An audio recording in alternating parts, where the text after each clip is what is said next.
A week before our wedding, my fiancée disappeared while camping with friends.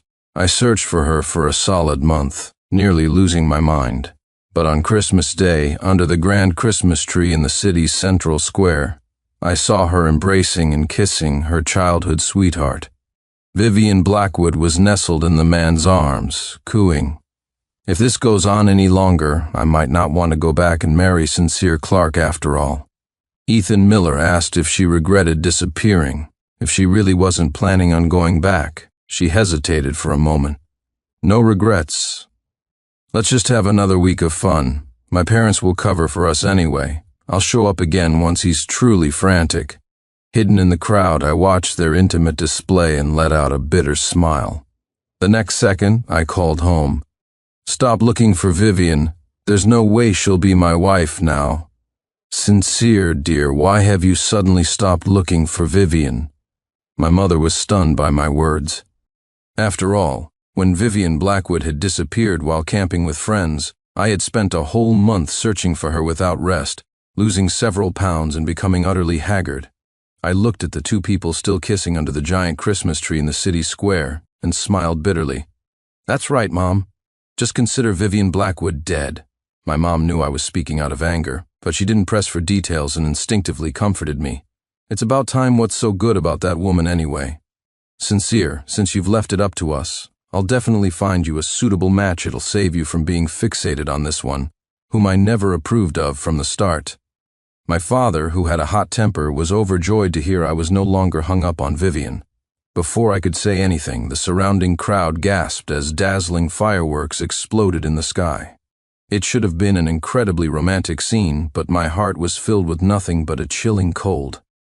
I looked at this woman, who had just complained to her first love about how controlling I was, and thought my father was right, even though I had never been controlling with Vivian. Vivian and I met online in college and were together for a long time. A few years after graduation, I proposed to her. Ethan Miller had returned 2 years ago. I always knew Vivian had a childhood sweetheart from high school. She never shied away from mentioning him over the years. I had always believed that our relationship had reached a point where nothing could go wrong. But a single phone call from Ethan, a simple "I'm back," was enough to make Vivian's heart fly away. Over the years, I had given her absolute freedom and personal space, yet she deceived me time and time again. I begged her to keep her distance from Ethan, to stop lying about being with her girlfriends, and to hang out less with her old party friends at nightclubs. Vivian, haven't I given you enough freedom? Yet you were the one who betrayed our relationship first. Initially, Vivian did listen to me, but as time went on, she reverted to her old ways, staying out all night, living a life of debauchery. What I never expected was that, over time, she would brand me as a controlling person. She even staged a disappearance right before our wedding. If this goes on any longer, I might not want to go back and marry Sincere Clark after all. But when you accepted my proposal, you had tears in your eyes. Were you really that happy during the month I spent searching for you, Vivian? No regrets. If I go back, let's have another week of fun. My parents will cover for us anyway. No wonder your parents wouldn't let me call the police. They seemed so calm just saying she would be found. It turns out I was the only one who was worried the whole time. I don't want to go back to being manipulated by his controlling nature. I'll show up again once he's truly frantic. Vivian, I was indeed frantic. Do you have any idea how long it's been since I had a good night's sleep? I had even resorted to the superstition of making a wish under the Christmas tree for you to appear. And you did appear, but with another man. This must be what it feels like to be utterly disheartened. I couldn't bear to watch them gaze lovingly at each other any longer. I turned and went straight home. The moment I got home, I grabbed some sacks and suitcases and packed up every single thing of Vivian's from the past 6 years and threw it all out the door. The next day, I was awakened by a frantic knocking on the door. It was the first good night's sleep I'd had in a long time, so I was a bit dazed when I woke up. I opened the door without even looking through the peephole. It was Vivian's parents. Both wore sour expressions. Seeing my sleepy state, Martha Blackwood sneered. Sincere Clark, I heard from your parents that you're not going to look for our Vivian anymore. What is the meaning of this? Did you ever even love our Vivian? That's right, Sincere.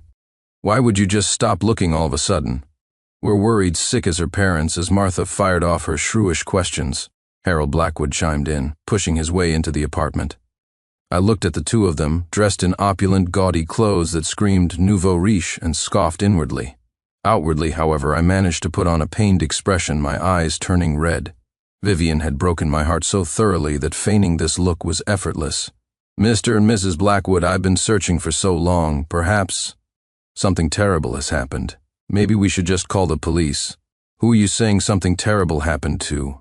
How dare you curse your own fiancée like that?" Our Vivian probably just went off to clear her head.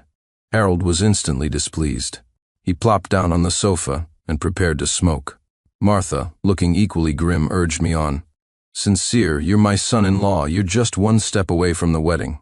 How can you just give up the search? You find my daughter right now, and then you get married, Mrs. Blackwood. I really can't find her. Why don't we try calling the police?" Seeing their indignant faces, I felt a wave of irritation but kept my tone helpless as I made the suggestion. It was the same as before. Every time I mentioned the police, Martha's reaction was especially fierce. A flicker of guilt crossed her face before she slammed her hand on the coffee table, her voice sharp. What good would calling the police do? The wedding is right around the corner. All our friends and relatives have been notified. How unlucky would it be to call the police now? It's disgraceful, exactly. If the police get involved, they'll be questioning everyone. Who's ever heard of the bride going missing and calling the police right before the wedding? Harold lit his cigarette and sighed with genuine feeling. I sneered internally. They claimed calling the police was disgraceful, but in reality they were all cut from the same corrupt cloth. My poor daughter, Sincere Clark. If you hadn't been so hard on her, she wouldn't have run away from home. You rich kids are all the same. I knew I shouldn't have set you two up. I should have just let my daughter be with Ethan Miller." As Martha spoke, she even started wiping away tears, her words painting me as a controlling monster whose education wasn't even good enough for her daughter. I had no idea what kind of nonsense Vivian had been feeding these two. They complained about me now, but they seemed to have forgotten their own expressions when I first took an interest in Vivian. Back then, every time I visited their home, they practically begged me to stay the night, calling me son-in-law with sickening sweetness. For the past few years, the Blackwood family business had only managed to get on its feet with my family's help. Now that they had a little money, they looked down on my degree and my rich kid lifestyle. I hadn't been a great student in high school, so my parents sent me abroad to study. I came back with a degree from overseas. How did that make me someone to look down on? Was Ethan's degree from a domestic university really so much more valuable? Though I was indignant, I maintained a look of profound sadness. "You're right, Mr. and Mrs. Blackwood. Since you have so many complaints, and Vivian and I aren't married yet, perhaps it's best we call it off. Our families can go their separate ways. It would save us from a difficult marriage down the road. Wouldn't that be—" A flash of delight crossed Martha's face, but before she could speak, Harold tapped her arm to stop her.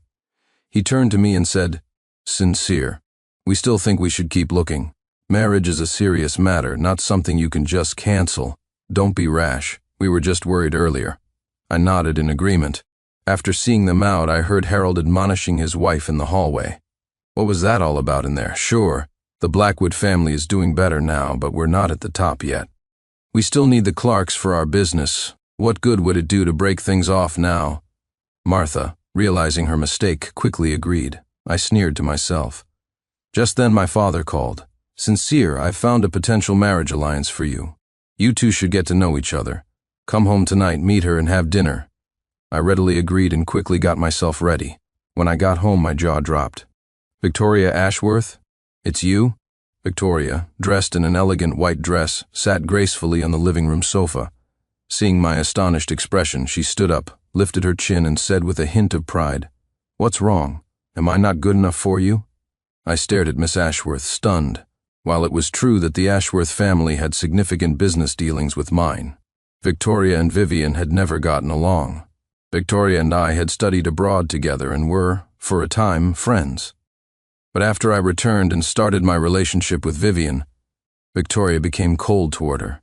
She repeatedly picked fights with Vivian and her family, claiming we were from different worlds. At first, I tried to politely intervene, but that only made her angrier.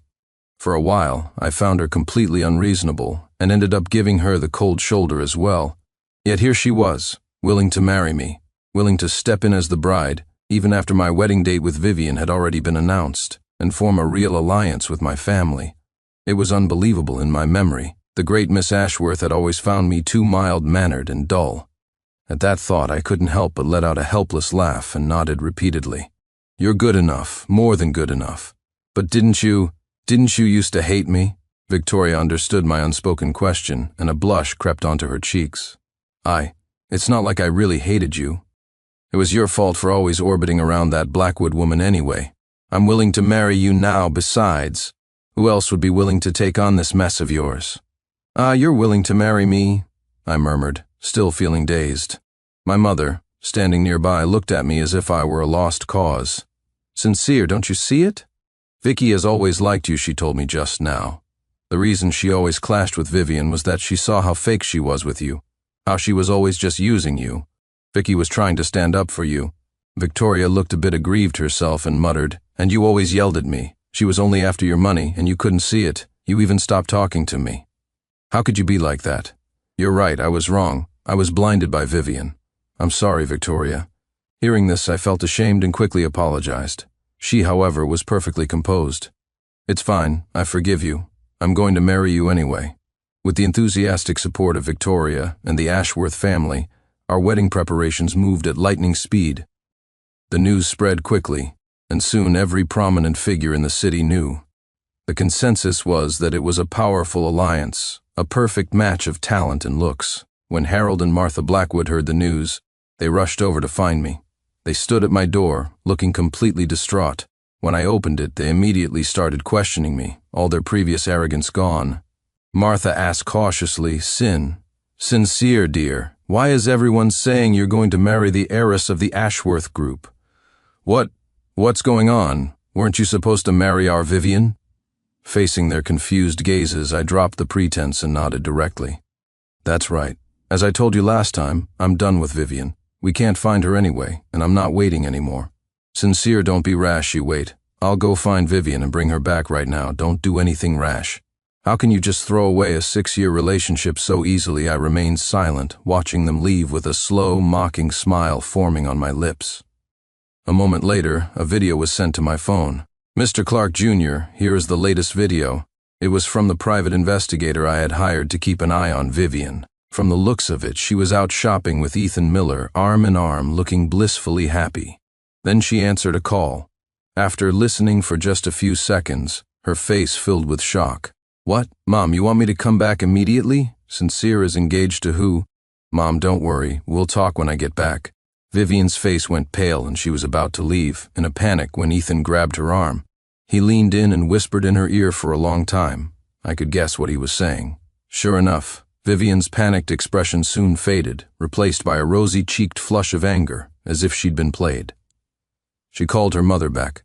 "Mom, I'm not coming back, don't worry, just listen to me. I know Sincere. He loves me too much to do this to me. This is all just a tactic to force me to come back. He's so controlling, this is just his way. Instead of actually looking for me, he's using these low-handed tricks to make me return. The more he does this, the less I respect him." Her parents apparently disagreed. I could faintly hear them urging her on the other end, probably pressuring her for the sake of the family business. Vivian grew impatient. "I know I'll come back and get married, stop talking about it. If I didn't care about the family, would we be as successful as we are today?" "Okay, Mom, Dad, I'm hanging up. When I get back, I'll make Sincere get on his knees and grovel for me at the wedding." The video ended there. I really had no idea where Vivian got her confidence from.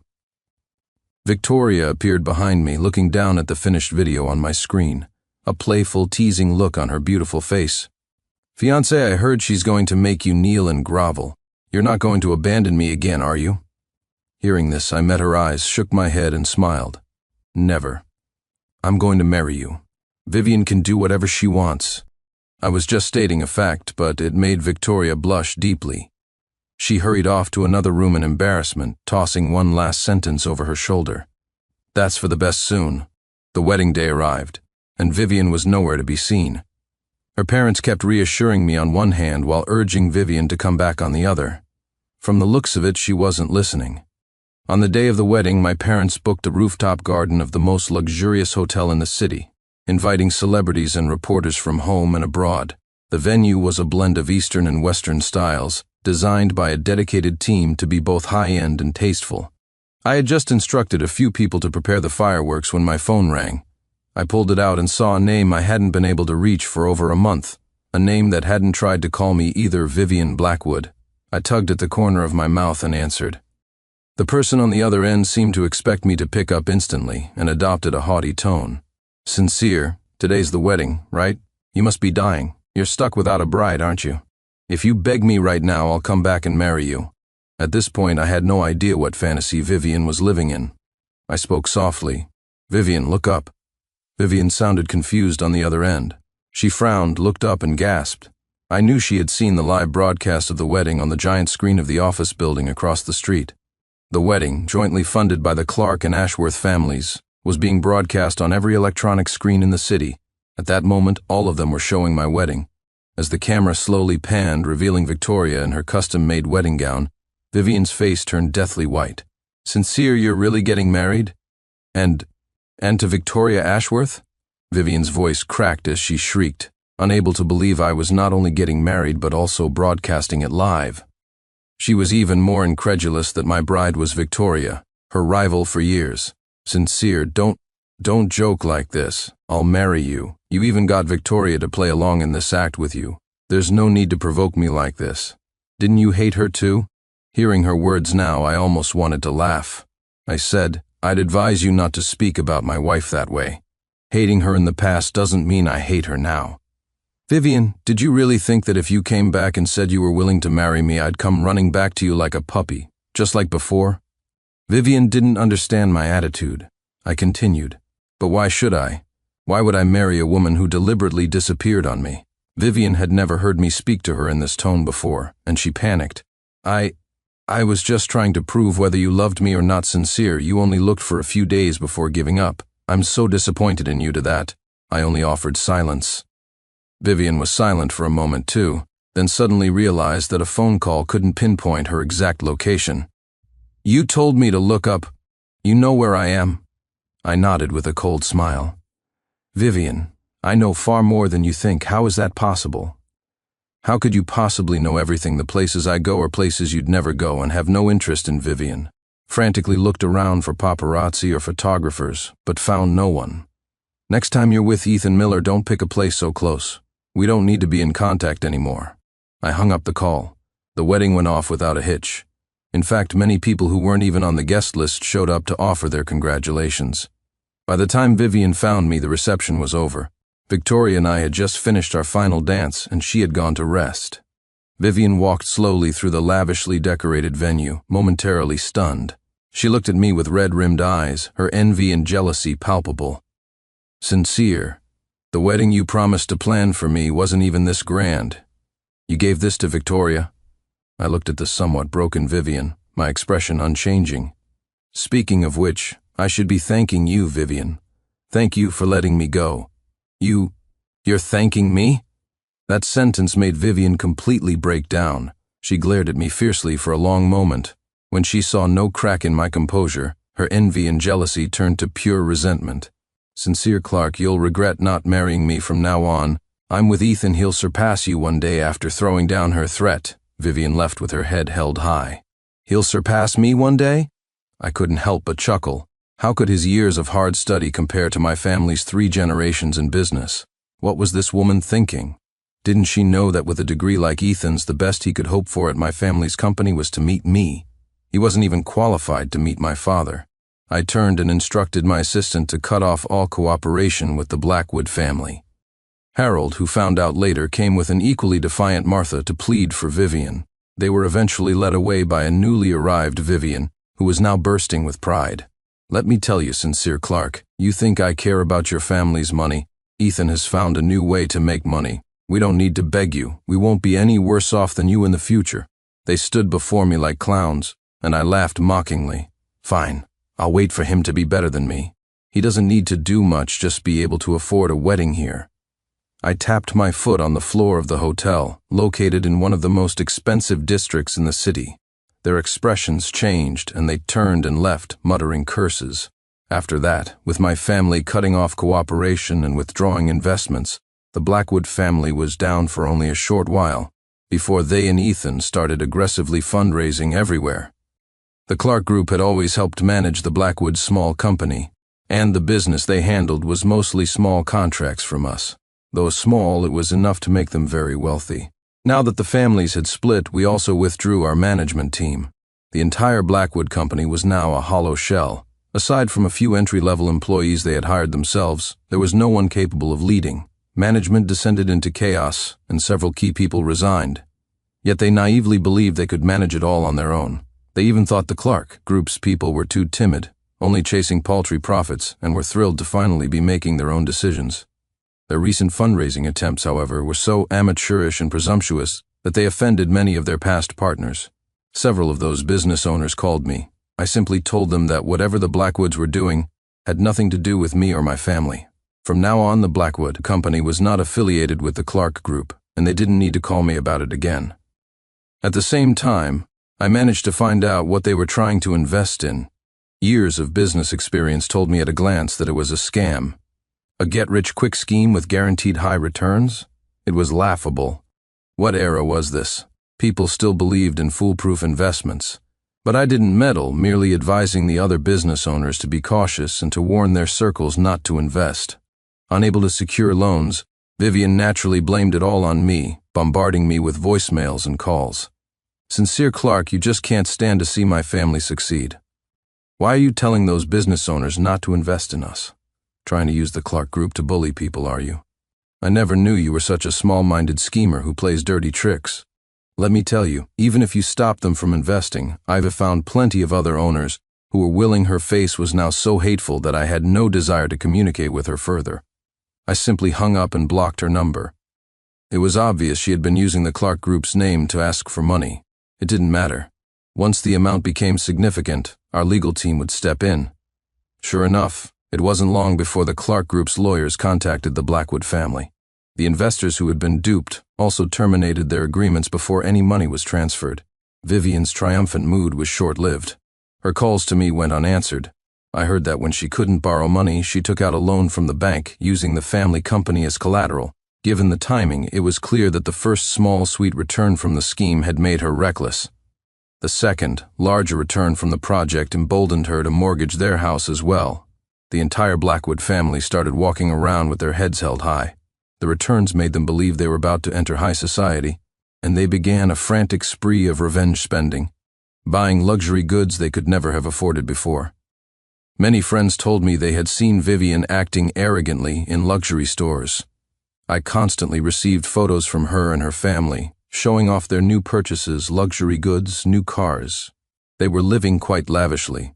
I neither blocked them nor replied, simply watching the spectacle like a joke. Without the Clark Group's guidance, they were utterly foolish. Before long, the third and largest return never came. Ethan Miller vanished along with the money. Overnight, the Blackwood family fell from heaven to hell. The company couldn't operate and was on the verge of bankruptcy. Not only had they lost all the money they had made through the Clark Group over the years, but they were also buried under a mountain of debt. The next day, a haggard-looking Vivian was at my gate. When she finally saw me returning home from a business meeting, she forced what she must have thought was a sweet smile. "Sincere, dear. I had just gotten out of my car when I heard her use the name from when we were dating." A shiver of disgust ran down my spine. I pretended not to see her and walked into the villa's courtyard. But Vivian slipped in before the gate closed, grabbing my arm and pleading, "Sincere, please, just listen to me for a minute. We were together for 6 years. Can't you even spare a few minutes to talk?" I looked at her face, which she had carefully made up, and pulled my arm away, feeling nothing. "If you have something to say it here." Vivian's face lit up, and she hesitated for a moment. "It's just, could you lend me some money? Not too much, just a few $1,000,000. I'm really in a tight spot right now. For the sake of our past, please. Just help me this once." I remained unmoved and spread my hands helplessly. "I don't have any cash. My wife handles all our finances." Vivian froze. Just then, the villa's main door opened.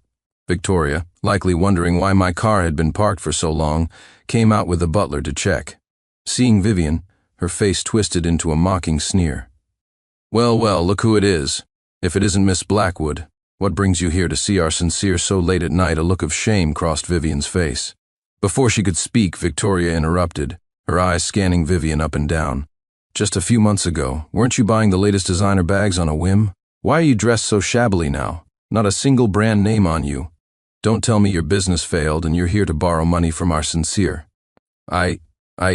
Vivian was mortified and at a loss for words. Victoria stepped forward, took my arm, and tilted her chin at Vivian. I'm sorry, Miss Blackwood, but I'm waiting for Sincere to have dinner. I'll have to ask you to leave. Vivian looked even more humiliated. As she was being escorted out, she looked at me pitifully. Sincere, dear, aren't you going to invite me in for a while? I was fed up. I walked over, grabbed her, and pushed her toward the gate. Vivian, I have been very patient with you. Do not come and disturb our lives again. As she was pushed out, Vivian's eyes turned red. Sincere Clark, I'll be waiting for you later tonight on the bench by the river, the one where we watch the fireworks together if you don't come. I will keep harassing you and your family. I was unmoved. I turned and went back into the villa. I told Victoria what had happened and asked for her opinion. To my surprise, Victoria took a sip of her soup and nodded readily. Go Sincere. You know you can't push someone too hard when they have nothing left. What if she becomes unstable and does something dangerous during one of her future harassment attempts? Besides, you should go get some closure. Just be careful. I was touched by Victoria's understanding. Later that evening, I met Vivian by the river. She was wearing a purple dress, specifically because I had once told her I liked seeing her in purple. But looking at it now, I felt nothing. The old feelings were gone forever. I had hoped for a dignified end, but her very first words made my face turn cold. Vivian tucked a strand of hair behind her ear and looked at me eagerly. Sincere, I don't believe you truly love Victoria. Divorce her and be with me. What kind of life are you living now? A great tycoon's son who can't even produce a few $1 million, having to let his wife control all the money. The Ashworth family is going too far. I know you were forced into this. I feel sorry for you, Sincere, dear. Come back to me. Let's be together. Her speech was so ridiculous I wanted to laugh. How was I pitiful? And I had willingly let Victoria manage our finances. It was a part of our life as a couple. With that thought, my tone grew cold. Vivian, that's my family's business. It's not your place to comment. Besides, even if I did divorce Victoria, I would never get back together with you. Are you kidding me? How long are you going to keep up this act? I genuinely don't love you anymore, Vivian. Can't we just part amicably? My string of rejections and taunts finally brought Vivian to the verge of tears. Her voice choked as she began to emotionally blackmail me. Sincere Clark, my family is about to be ruined. Are you just going to stand by and watch us be destroyed? What did our 6 years together mean to you? Then I should be asking you, what did our 6 years mean to you? Nothing, right? You were the one who disappeared for a month to be with Ethan Miller right before our wedding. Who forced you? What's happening now is your own doing. It has nothing to do with me. Faced with my merciless rebuke, Vivian's tears stopped flowing. The act was over. She shot me a venomous look and left. Sincere Clark, you won't regret this. The next day, she took her entire family to a rooftop. By the time I heard the news, a crowd had already gathered below their building, pointing and murmuring. Mr. Clark, you're here. We have negotiators up there, but Miss Blackwood refuses to cooperate. She insists on you coming. She claims her family's bankruptcy is your fault, and that if you don't show up, they'll all jump. The coordinating police officer explained the situation as he led me into the building. I frowned but said nothing. When Harold and Martha saw me from above, they became even more agitated, shouting down at the crowd. Sincere Clark, look at what our family has become. This is all your fault. If you don't give us money, I'll jump from here. Sincere, I was so wrong about you. Give us the money. You've ruined us. We're old and don't even have a house left. Are you trying to kill us? When I reached the rooftop, several officers were already trying to de-escalate the situation. Seeing me, Harold and Martha grew even more self-righteous. At that moment, a dull ache throbbed in my temples. I couldn't help but speak out. What does your family's bankruptcy have to do with me? You're in this situation because of your own poor judgment and your obsession with get-rich-quick schemes. Martha was furious and pointed a finger at me. If you had married our Vivian, would any of this have happened? If the Clark Group hadn't withdrawn its investment, would we be in this state? But I distinctly remembered that they were happy when we withdrew our investment, boasting that they would run the company to great success on their own. The absurdity was overwhelming. This has nothing to do with the Clark Group. If you had controlled your greed, your company could have at least provided you with a comfortable life, even without our employees, and you still expect me to give you money? Just then, Vivian, who had been silent, finally spoke. She stood at the edge of the rooftop and yelled at me. "Sincere Clark, if you don't give me the money today, I will jump from here no matter what. You'll have a death on your conscience for the rest of your life." Looking at her frenzied expression, my first instinct was to refuse, but an officer pulled me aside and told me to stabilize them first. "Vivian, you and your parents come down first." I agreed to the amount you mentioned last time reluctantly. I agreed to give them the money. At first, Vivian didn't believe me, frowning as she stared at me. "Are you sure? I want a contract, I'm sure." After receiving my repeated assurances, they finally beamed and came down from the edge. But as they approached to get the money, they were instantly apprehended by the police and handcuffed. For a moment, all three of them froze. "What is the meaning of this?" Vivian's eyes widened. Harold and Martha struggled to escape but were restrained by the police. "I'm sorry, Miss Blackwood. You and your parents are under arrest for extortion and fraud." An officer showed his badge and motioned for the others to take them downstairs. They were poorly educated and had somehow learned this blatant method of blackmail, only to fall into their own trap. The three of them were dragged away, shouting all the while. Because the two elderly parents had masterminded the extortion plot, they received the longest sentences. They would likely never get out. Vivian, as an accomplice, was sentenced to several years. Before she was taken away, she stared at me with silent hatred, a look that sent a chill down my spine. But my life had to go on. Since Vivian knew our address, we moved to a new place to continue our lives. A few years later, Ethan Miller was also caught for defrauding the Blackwood family. His case led police to uncover a massive network of fraud involving an enormous sum of money. Ethan was sentenced to death and executed immediately. I felt nothing about it. He got what he deserved. Several years later, I was helping a pregnant Victoria take a walk by the river, admiring the pleasant scenery. Over the years, I had gradually stepped back from the family business, preparing to devote myself entirely to my family and our unborn child. This made Victoria very happy, and she was full of hope for our future. "What do you think we should name the baby?" "You decide. Anything is fine." I looked at Victoria's face and leaned in to kiss her, feeling a deep appreciation for all she was going through. The riverside was bustling with people in the early evening. "Sincere Clark, Victoria Ashworth, I want you dead." Everything changed in an instant. A disheveled figure burst from the crowd, rushing at us with a knife. My heart sank. The self-defense skills I had been honing for years finally came into play. I swiftly shielded Victoria and kicked the attacker to the ground. As my foot made contact, I realized the person was incredibly weak, not at all as ferocious as they had seemed when brandishing the knife. The person cried out in pain. When they looked up, I saw it was Vivian. She was gaunt, disheveled, and extremely thin. Clearly, the past few years had not been kind to her. "Sincere Clark, I'm going to kill you." Vivian caught her breath and tried to grab the knife again. But in those few seconds, a bystander kicked the knife away, and several others worked together to subdue her. The police arrived quickly and arrested Vivian. I comforted a slightly shaken Victoria and went with them to the station. Through the police, I learned the whole story. Her parents had fallen into depression in prison and had both committed suicide. When Vivian was released, the news drove her insane. She had been neurotically searching for me ever since. Later, when Vivian was committed to a psychiatric hospital, I went to see her once. "You're Sincere Clark, aren't you? It's you who wronged me. It was you. I'm going to kill you, and I'm going to kill Victoria.